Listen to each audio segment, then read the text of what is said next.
to predictability. The milkman, the paperboy, evening TV. Did I get delivered here? Somebody tell me, please. This whole world's confusing me. And so, my fellow Americans, ask not what your country can do for you, ask what you can do for your country. The Cuban Missile Crisis was one of the most important events affecting the outcome of the Cold War between the United States of America and the Soviet Union. The Cold War was a dispute between the two worldwide superpowers after nuclear secrets were stolen from the United States by Soviet spies. Both superpowers knew of the potential destruction of a nuclear war between two nations with arsenals that could destroy the entire Earth multiple times over. During the Cuban Missile Crisis, Soviet nuclear missiles were spotted in Cuba, posing great threat to the nearby nations. In a compromise, the Soviets removed their missiles in Cuba, while the US removed their missiles in Turkey. This event would have many other effects as well. A telephone hotline was set up between leaders of the Soviet Union and the United States to prevent further nuclear conflicts. Treaties would be signed to prevent the spread of nuclear technologies, such as the Nuclear Non-Proliferation Treaty, which prevented nuclear powers from supplying other countries with nuclear weapons. In addition, a treaty was signed to prevent the test of nuclear weapons in 1963. I'm Tom Clancy. Most of you know me as a writer of fiction involving nuclear weapons and superpower confrontation. But for a few tense weeks in October 1962, it wasn't fiction at all. It was reality. Because of this outcome, the Cold War continued. The United States funded and supported the South in the Vietnam War, while the Soviet Union supported the Viet Cong in the North.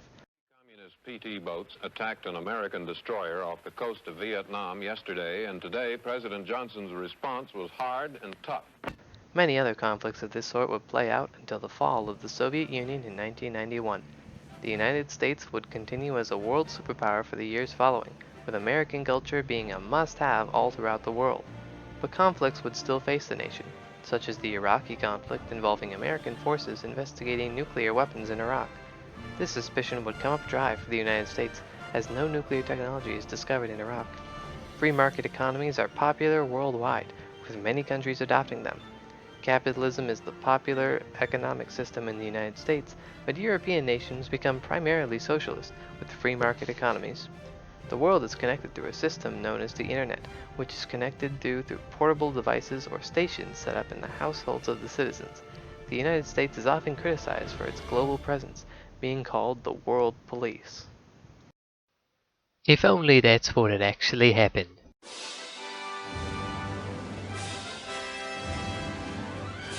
Hi mateys, Steve Owen here with a documentary about the history of Australia. Zoomed in on your face and then zoomed out, but it's good. Russia violated the blockade set up by America outside of Cuba. But we had to get to our comrades in Cuba.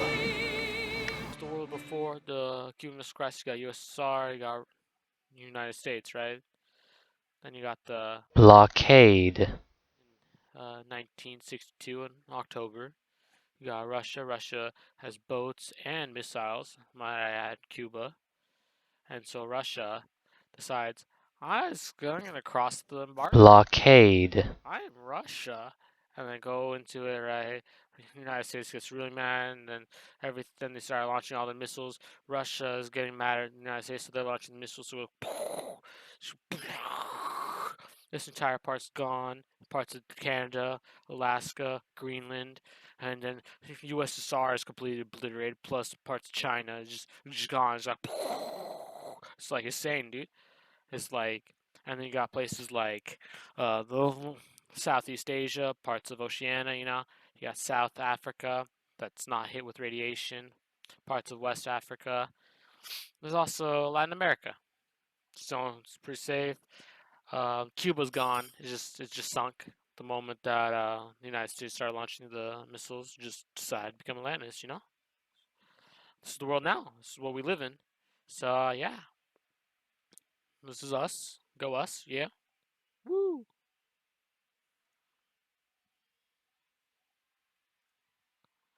As you all know, America is one of the primary hot zones of our world, and it is unsafe to go anywhere inside the northern hemisphere. After the Cuban Missile Crisis, hot war broke out, leaving much of the world in ruins, destroying potential for life above the equator as Russia and America, the two primary superpowers, launched their entire nuclear arsenal at the opposition and leaving radiation deposits stretching out to all surrounding land. The only regions with habitable land are South Africa, regions in South America, and Australia. In South Africa, chaos took hold. People who were disconnected from the rest of the world felt the earth shake from the impact of the nuclear missiles and found evidence of radiation to the north. They blamed it on supernatural forces, believing that they were somehow displeased. Zealots rose up to create totalitarian and hostile tribes, eradicating any who do not live to prevent the earthshaker. Numerous detachments have been sent out by the government to defeat various insurgencies in the region, such as the Somali Institution of Southern Luanda or Sicily.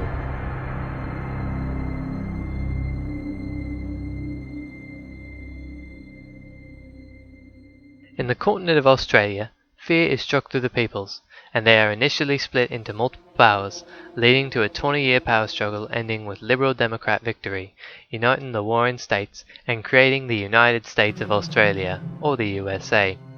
Initially, security tightened in the nation to prevent anarchist revolts, leading to a tremendous deficit. To prevent further conflicts, nuclear technology has been banished completely, and any scientists who attempt to study it are sentenced to death. Electricity is obtained exclusively from solar farms in the outback. Increase in solar technology has allowed for solar panels to collect energy at 100% efficiency. Global warming as a result of the nuclear fallout has allowed for everybody to adopt Australian surfing techniques. The traditional capitalist economy is preserved, taking from the ideas of the original USA. New enterprises emerged such as Macca's, leading to increased obesity rates throughout the nation. Movies and the internet are invented, and the Australian military is the most powerful known military. Suspicions of nuclear technologies being spread throughout Africa leads to military dispatchment, after Tony Abbott, former Prime Minister, promised that Africa had WMD. Thankfully, no nuclear weapons were found, and nuclear technology is still off the map. In an effort to create an impact on the region, a democratic system was set up, but there has been little success, and the region is torn by war. $17 in total were expended in the effort, a tremendous amount of money, as the American currency is valued as the highest currency note. These efforts have met criticism in Australia as well, labelling Australia as too overbearing of other nations. This conflict, as well as others, has led to a tremendous debt of $40 in total. Australia owes much money to Argentina, and is sadly facing a decline in the recent years, but a new Prime Minister, Malcolm Turnbull, will solve all of Australia's problems and restore us to our former glory. Make Australia great again.